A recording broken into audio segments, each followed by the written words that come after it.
Well, it's the largest ransom payment that the United States has ever paid.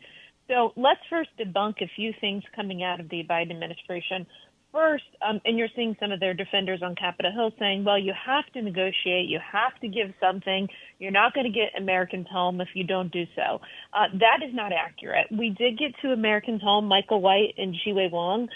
This was during the Trump administration when Mike Pompeo was Secretary of State and when Robert O'Brien was both a hostage envoy and then later National Security Advisor.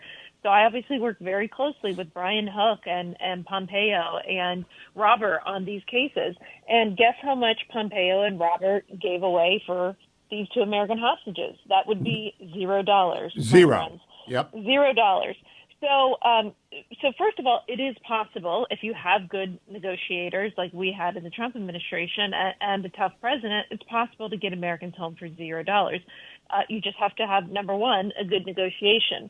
Number two, we're hearing from the administration, well, this was Iran's money anyway. This belonged to them. False, okay? This was money that was frozen. This was oil revenues that were frozen during the maximum economic pressure campaign during the Trump administration. These were Iran oil sales that were frozen because of sanctions. So whenever the administration claims, well, that we're not giving sanctions relief, this is the essence of sanctions relief, Hugh, whenever you are giving money back to a state that has been frozen. And by the way, typically, whenever you are getting sanctions relief, it is because you have done X, Y, Z, to prove that you are no longer funding terrorism or no longer pursuing a nuclear weapon or whatever the guilty action was.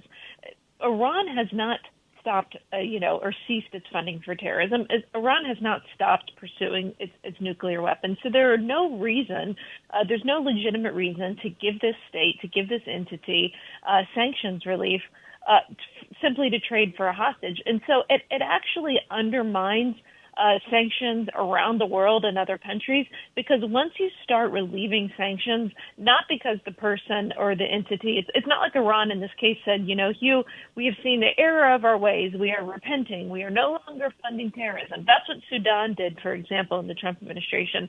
They haven't said any of that. So they haven't actually done anything. They haven't changed their actions. They haven't changed their behavior to deserve sanctions relief, yet we are giving it to them.